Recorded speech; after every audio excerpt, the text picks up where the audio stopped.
Au plateau comme à la fête de Soirée les permis, bonjour et bienvenue dans cette nouvelle émission spéciale qui va parler de l'addiction.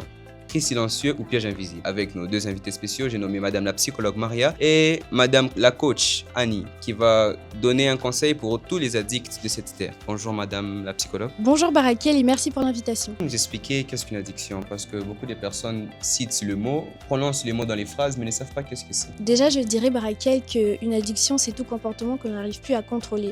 C'est une dépendance à tout genre de substances. Voilà, qui est très intéressant comme définition.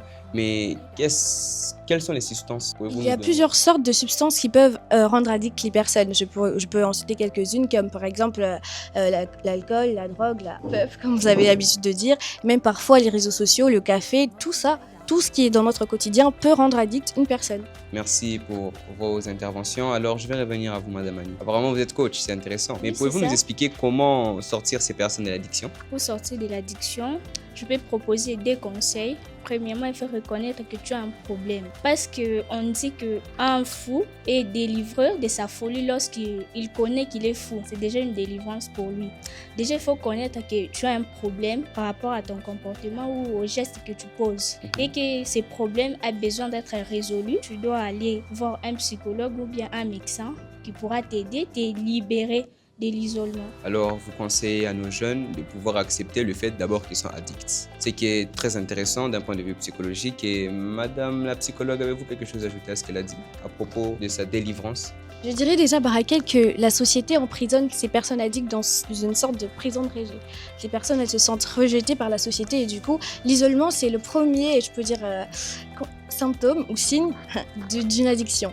Alors, pour sortir de cet isolement, il faut apprendre à parler, à ouvrir son cœur parce que des fois, même un bonsoir ou un inattendu peut changer. Vous accusez les gens du fait que la société rejette cela. Mais moi, ce que j'ai remarqué, c'est que lorsque des personnes ou des jeunes ont une addiction en commun, c'est souvent avec la puff. Et c'est pas un problème qu'ils puissent en parler. Vous et moi, nous avons des personnes dans notre entourage qui font cela, n'est-ce pas?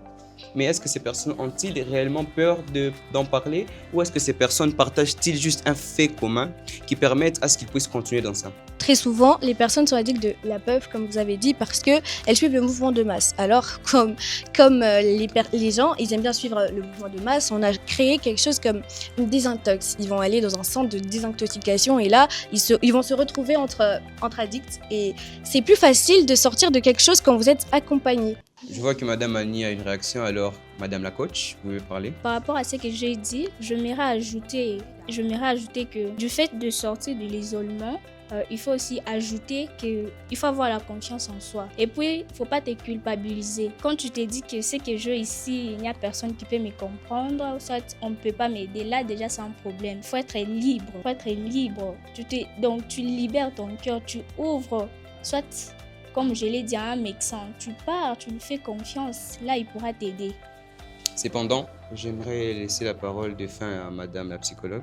Pour finir, j'aimerais dire à toutes ces personnes qui ont suivi cette émission et à vous peut-être Barakel parce que vous êtes addict au café, j'aimerais dire qu'une addiction, vous pouvez toujours en sortir. Vous avez juste besoin de parler, d'une main tendue et même des fois juste d'un bonsoir. Alors je vous conseillerais déjà de s'ouvrir, de s'ouvrir à la société. Merci, j'ai fini. Pour finir, je conseillerais à toutes ces personnes qui veulent sortir de cette affaire, de se trouver des alternatives qui sont positives, comme la musique, les sports pour se détendre et se libérer de ces mauvais temps-là que vous avez passés. Merci. Vu sur cette émission et que nous avons réussi à faire comprendre à certaines personnes qui étaient addictes d'aller voir ou d'aller dans un groupe de désintoxication et des personnes qui n'arrivent pas à affirmer cela publiquement, qu'ils puissent l'affirmer pour que cela puisse les aider parce qu'ils doivent être libres de cela. Lorsqu'une personne n'arrive pas à s'exprimer, cette personne est souvent emprisonnée, elle a une cage mentale et il faut que cette personne puisse s'en libérer. Alors, cependant, je vous dis à très bientôt cher public et passez une excellente soirée.